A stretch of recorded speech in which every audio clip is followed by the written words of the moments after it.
ఇప్పుడే ఒక గంట క్రితమే వరంగల్ బస్ డిపో దగ్గర ఆర్టీసీ నర్సంపేట ఆర్టీసీ డ్రైవర్ ఆత్మహత్య చేసుకున్నాడు. ప్రయత్నం చేసి పూర్తిగా తెలంగాణ ఉద్యమంలో శ్రీకాంత్ చారి ఎట్లయితే కాల్చుకున్నాడో ఈరోజు ఆర్టీసీ కార్మికులను కాపాడాలి. ఏమీ దౌర్భాగ్యం, ఈ దౌర్జన్యం ఏంది? కేబినెట్ కూడా కొద్దిసేపట్లో స్టార్ట్ అవుతుంది. వెంటనే ఆర్టీసీ కార్మికుల డిమాండ్లు పరిష్కరించి, కొత్తగా ఏం వాళ్ళు అడుగుతలేరు. మీరు ఏదైతే హామీ ఇచ్చిండ్రో, ఎలక్షన్ మేనిఫెస్టో ఏదైతే పెట్టిండ్రో, మీరు ఇచ్చిన మాట ప్రకారం వాళ్లకు వెంటనే వాళ్ళని పర్మనెంట్ చేసి వాళ్ళ సమస్యలు పరిష్కరించాలి. కేబినెట్ లో ప్రియారిటీగా అదే డిస్కస్ చేసి చేయాలి. ఆత్మహత్య చేసుకున్నటువంటి కార్మికుడిని, ఆ శంకర్ డ్రైవర్ ని అపోలో హాస్పిటల్ లేకపోతే కార్పొరేట్ హాస్పిటల్ వైద్యం అందించి యశోదను కిమ్స్ హైదరాబాద్ లో వైద్యం అందించాలి. ఒకవేళ ఆయనకి ఏమైనా జరిగితే దీని మీద ప్రభుత్వమే ఖచ్చితంగా బాధ్యత వహించాల్సి వస్తుంది. తాండూరులో 10,000 ఆయనకు నోటీస్ ఇచ్చి కేసు పెట్టిందంట ఓ సిఐ, తాండూరు సిఐ. ఎక్కడుందా రాజ్యాంగంలో?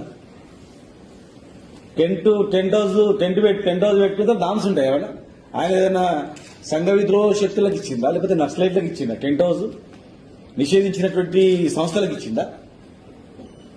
ప్రతిరోజు ఉదయం నుంచి రాత్రి వరకు ప్రయాణికులను ట్రాన్స్పోర్ట్ చేస్తూ కన్నా కష్టాలు పడుతున్నటువంటి ఆర్టీసీ కార్మికులు సమ్మె చేస్తే అంటే టెంట్ వేసుకుంటే నేను నోటీస్ ఇస్తాను, టెంట్ వేయకుండా రోడ్ల మీద ఎండలబడి సావాలన్నా వాళ్ళు? ఇది ఎక్కడిది విధానం? ఇది ఎక్కడ లేదు. మేము అన్ని రోజులు సమైక్యాంధ్రప్రదేశ్లో ఉద్యమం చేసినప్పుడు కూడా టెంట్ హౌస్లకు ఎవరు నోటీస్ ఇవ్వలేదు. మేము 14 ఏళ్ళు 20 ఏళ్ళు కొట్లాడితే కూడా టెంట్ హౌస్లకు ఇవ్వద్దు అని అనలేదు. మీరు రేపైతే మంచినీళ్ళు కూడా ఇవ్వద్దు, వీళ్ళతో ఎవరు మాట్లాడొద్దు. కొత్త రాజ్యాంగం ఉంది ఇక్కడ. కనీసం సిగ్గు అనిపిస్తలేదు, వాళ్ళకి అర్థమైతే లేదు. కేసు పెట్టానికి కనీసం సిగ్గు అనేది ఉందని అర్థమైతే లేదు. టెంట్ ఇస్తే టెంట్ హౌస్ ఆయనకి నోటీస్ ఇవ్వడం ఏంది, కేసు పెట్టడం ఏంది, జైలు పంపిస్తామని బెదిరియడం ఏంది? అక్కడ తాండూరులో జరిగిన సంఘటనను మనస్తాపం చెంది ఆయన మా కార్మికులకు టెంట్లు కూడా ఇయ్యరా అని చెప్పి బాధతో ఆయన వెంటనే అక్కడ ఆత్మహత్య చేయడం జరిగింది. వెంటనే కేసు రిజిస్టర్ చేయాలి. వీళ్ళందరూ కేసు పెట్టాలి, వీళ్ళ పైన కేసులు పెట్టాలి. ఎవరిని కూడా మేము వదిలిపెట్టాం. చనిపోయిందంటే మాత్రం, ఏమైనా అయిందంటే మాత్రం పూర్తి బాధ్యత ప్రభుత్వందే అవుతుంది. మొత్తం ఖచ్చితంగా మళ్ళీ తిరగబడతారు. ఎట్టి పరిస్థితులు కూడా మీరేం చేసేదేముంది? మేము ఆల్రెడీ క్యాబినెట్ లో డిసిషన్ తీసుకున్నాం, జియో ఇచ్చినాం, జస్ట్ ఇంప్లిమెంట్ చేయాలా. ఎలక్షన్ కూడా ఆ రోజు ఇంప్లిమెంట్ చేయలేకపోయినాం. మీరు వాటి 100 రోజులు చేస్తామన్నారు. కొత్తగా వేసేదేం లేదు. ఆల్రెడీ గజెట్ పబ్లికేషన్ అయింది, జియో ఇష్యూ అయింది. ఇలా వాళ్ళను న్యాయమైన డిమాండ్ల గురించి ధర్నా చేస్తుంది. టెంట్ హౌస్ ఇక్కడ కూడా మామూలు బస్ డిపో కూడా ఫోన్ చేస్తే మేము బయట ఉన్నాం, టెంట్ హౌస్లు ఇవ్వద్దని మాకు చెప్పిరంట. ఆయన నీళ్లు కూడా ఇవ్వద్దని చెప్పిరట. అంటే అసలు ఎక్కడ పోతుంది మీది? పర్మనెంట్ ఇంకా 100 ఏళ్ళు ఉంటాం అనుకుంటారా? 2.5 ఏళ్ళు అయిపోయింది. అసలు మీ వల్ల ఎవడు హ్యాపీగా ఉన్నాడు? రైతులు హ్యాపీగా ఉన్నారా? 3 రైతు బంధులు ఎగ్గొట్టిండ్రు, 1 ఎకరం ఇచ్చి సంబరాలు చేసుకుంటున్నారు. రేపు మళ్ళీ ఎంపీటీసీ జెడ్పీటీసీ ఎలక్షన్స్ వస్తాయి, అప్పుడు వేస్తారు మళ్ళా. ఇప్పటికి 3 ఎగ్గొట్టింది. రైతులు హ్యాపీగా ఉన్నారా? సిగ్గన్ పేయట్లేదా? యూరియా బస్తాలు కూడా దొరుకుతలేవు డబ్బులు పెడితే అసలు ఏందని. కరెంటు ఇప్పుడు ఇంట్లో ఉన్నప్పుడు 2-3 సార్లు కరెంట్ ఇక్కడ. మొన్న తలకొండపల్లి పోతే 5 ఎకరాలు వేసుకున్న ఆయన ఎక్కడ కూడా పడుతలేదండి. 6 గంటలు కరెంట్ వస్తుంది, పోతుంది 2-3 బందలు తడుస్తలేదని చెప్పేసి. అటు రైతులు హ్యాపీగా లేరు, కరెంటు లేదు, పిండి సంచులు లేవు. విద్యార్థులు 2 లక్షల ఉద్యోగాలు అన్నారు.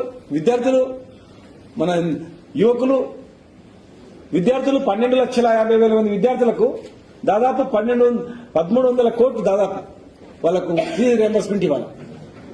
కాలేజీలు మూతపడుతున్నాయి, కాలేజీ యజమాన్యం వాళ్ళకి జీతాలు లేని పరిస్థితి వచ్చింది. సర్టిఫికేట్స్ మొత్తం లక్షల మంది విద్యార్థుల సర్టిఫికేట్స్ అక్కడనే ప్రైవేట్ కాలేజీలో ఇరుక్కుపోయినాయి. దాని మీద దృష్టి లేదు. మహాలక్ష్మి పేరు మీద మీరు ఉచిత బస్సు అని గొప్ప చెప్పుకుంటున్నారే, మళ్ళీ ఆ గొప్ప చెప్పుకున్నటువంటి ఆర్టీసీ కార్మికులకు 14,000 కోట్ల రూపాయలు మీరు జమ చేయాలి కదా, వాళ్ళకి ఇవ్వాలి కదా.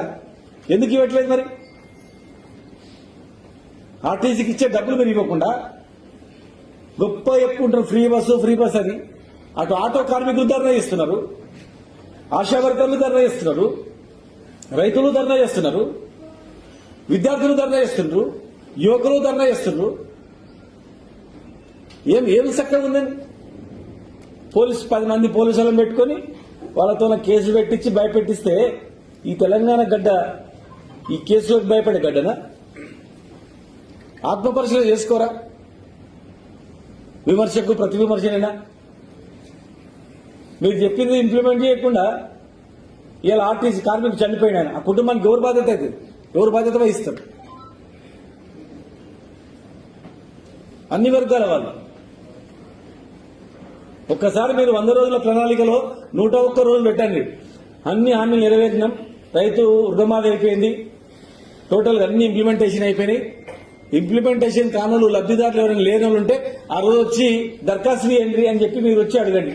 పోలీసు లేకుండా మీరు గ్రామాలలో పట్టణాల్లో అడగండి, పెట్టండి ఒక కార్యక్రమం. పట్టణం నుంచి గ్రామం వరకు చూస్తే ఒక ఎకరా అమ్ముదామంటే కొనేటోళ్ళు లేడు. ఒక పెళ్లికో ఒక చదువులకో ఆరోగ్యం బాగాలేకపోతేనో ఇంత ప్లాట్ అమ్ముకుందామంటే కొనేటోళ్ళు లేడు. మొత్తం దివాలా అయిపోయింది.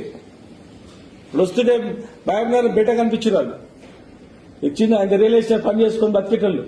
అయిపోయింది మరి అంతా మీరు రోడ్ల మీదకి వచ్చేసినామని. ఈఎంఐలు కట్టలేక, డబ్బులు లేక బిల్డర్స్ మొత్తం కథం అయిపోయింది హైదరాబాద్ నుంచి ఇక్కడ వరకు. ఇలా ఏం జరుగుతుంది ఆలోచన చేసుకోరా? బదనాం చేయడానికి 2.5 నెలలు మీరు అనవసరమైనటువంటిది 2.5 నెలలు 2.5 సంవత్సరాలు లక్షల ఎకరాలు ఇవాళ ఎండిపోయి పిల్లలు కుంగలే పేల్చిండు, డైనమైట్ పెట్టి పేల్చిండు. ఒక అసిస్టెంట్ ఇంజనీర్ పేలిన అర్ధ గంట పోలీస్ స్టేషన్ కంప్లైంట్ ఇచ్చిండు. అది ఇక్కడ ఏ పేపర్లు కూడా రాలే, వల్ల మేనేజ్ చేసేసారు. పోలీస్ స్టేషన్ పోయి కంప్లైంట్ ఇచ్చిండు. పెద్ద బాంబు శబ్దం ఏం పడ్డా సార్ మీ లోపల, అది మీరు రావాలని చెప్పారు. చెప్తే ఎవరు రాలేదు. లేటుగా పోయి చూస్తే అక్కడ పిల్లర్లు పర్యలు వచ్చింది. దాని మీద విచారణ కూడా చేయలేదు. జనరల్ గా పర్యలు వచ్చాయంటే పెద్ద బాంబు శబ్దం ఒక 3 కిలోమీటర్లు 4 కిలోమీటర్లు వినపడ్డదంటే దాని మీద ఎవరు దృష్టి కూడా పెట్టలేదు. ఇప్పటివరకు విచారణ లేదు. ఆ గోయిస్ల కమిటీ కనీసం దాని మీద పెట్టితే బాగుండే. ఆ విచారణ నిజంగా బాంబు వేసిందా లేకపోతే డైనమైట్ పెట్టిందా ఇంకేమైనా జెలిటిన్ స్టిక్స్ పెట్టిందా అని ఏం విచారణ లేదు.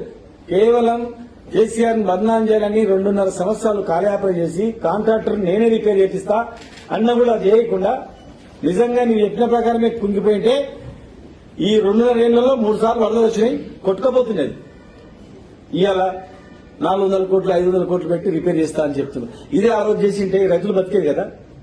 కేవలం రాజకీయ అవసరాల గురించి, రాజకీయ లబ్ధి గురించి కక్కుర్తి పడి ఇవాళ తెలంగాణ ఎండబెట్టింది. 70% తెలంగాణ సస్యశ్యామం చేసేటువంటి ప్రాజెక్టును ఇది ఇట్లే పెట్టాలి, కొట్టుకుపోవాలి అని చెప్పి ఖర్చుతో పెట్టింది. దాన్ని కొట్టుకుపోవాలి. ఎక్కడైనా పెద్ద బిల్డింగ్ కట్టినా కూడా ఒక పిల్లలు రంధ్రం ఒక క్రాక్ వస్తుంది, ఇమీడియట్గా రిపేర్ చేసుకుంటాం మనం. అలాంటిది రిపేర్ చేయకుండా సొంత డబ్బులతో చేస్తాన కాంట్రాక్టర్ కూడా చేయకుండా ఇవాళ మీరు అడావుడి డబ్బులు పెడతాను అంటే మీకు రైతుల మీద ఎంత ప్రేమ ఉంది అర్థమైంది. ప్రపంచంలోనే అత్యాధునికమైనటువంటి మోటార్లు పెట్టి లిఫ్ట్ ఇరిగేషన్ ఎక్కడ లేదు, వరల్డ్ లేదు ఎక్కడ. దానికన్నా ఇంకా అత్యాధునికమైంది మా పాలమూరు రంగారెడ్డి జిల్లా ప్రాజెక్టులో. ఇప్పుడు జనవరిలో ఎండిపోయింది, కానీ ఈ రోజు వరకు కూడా శ్రీశైలం నుంచి నీళ్లు పంపింగ్ చేస్తున్నాం. జిల్లా ఉన్నటువంటి మేధావులు ఒక్కసారి అవును చేయాలి. జనవరిలోనే నీళ్లు వెళ్ళిపోయినాయి, మరి జనవరిలోనే జూరాలు ఎండిపోతే జనవరిలో నీళ్లు మనం తీసుకోలేము కదా. మరి జనవరి, ఫిబ్రవరి, మార్చ్, ఏప్రిల్, మరి ఏప్రిల్ వరకు నీళ్లు ఇప్పుడు మనం పంపింగ్ చేస్తున్నాం. మరి ఎండిపోయిన దగ్గర నుంచి నీళ్లు తీసుకుంటే మహబూబ్నగర్, పాలమూరు బాగుపడుతుందా, లేకపోతే మేలో కూడా నీళ్లు తీసుకొచ్చే అవకాశం, నీళ్లున్న అవకాశం 290 టీఎంసీల పైగా నీళ్లు ఉన్నటువంటి అక్కడి నుంచి తీసుకుంటే జిల్లా బాగుపడుతుంది, ఆలోచన చేసుకోవాలి. కొయిల్సాగర్ కూడా నీళ్ళు ఒకసారి వరదలు వచ్చిపోయినంత కూడా ఎవరు ఆలోచన చేయట్లేదు. ఎందుకు ప్రాజెక్ట్ కాలువలు టెండర్ అయినటువంటి కాలువల్ని టెండర్ రద్దు చేసి కేవలం ఏంటంటే పేదొస్తుందని. ఇవాళ మేము చెప్తా ఉన్నాం, ఖచ్చితంగా దాన్ని ఎవరో వ్యక్తీకరిస్తున్న జడ్జిమెంట్ కానీ అంత క్లారిటీ ఇచ్చిన తర్వాత మరి ఎందుకు నోటీస్ ఇవ్వలేదు అంటే ఆ నోటీస్ ఇస్తే సమాధానం ఇస్తారు కనుక, సమాధానం ఇస్తే ఫర్దర్ గా పోయేది లేదు కనుక దీని మీద బదనాలు చేద్దాం ఇంకా అని అనుకున్నారు. జెడ్పీటీసీ, ఎంపీటీసీ ఎలక్షన్ వరకు బదనాలు చేద్దాం, తర్వాత చూద్దామని అనుకున్నారు. కానీ న్యాయం, ధర్మం మా వైపు ఉంది కనుక ఆ జడ్జిమెంట్ వచ్చింది, క్లారిటీగా ఉందండి. ఇమ్మీడియట్ గా ఇప్పుడు రిపేర్ చేయడానికి ఇప్పుడు పోతున్నారు. మేము డిమాండ్ చేస్తా ఉన్నాం, ఇమ్మీడియట్ గా రిపేర్ చేసి నీళ్లు ఇవ్వాలి. పాలమూరు రంగారెడ్డి జిల్లా కాలువలు కూడా ఇమ్మీడియట్ గా టెండర్లు పిలవాలి.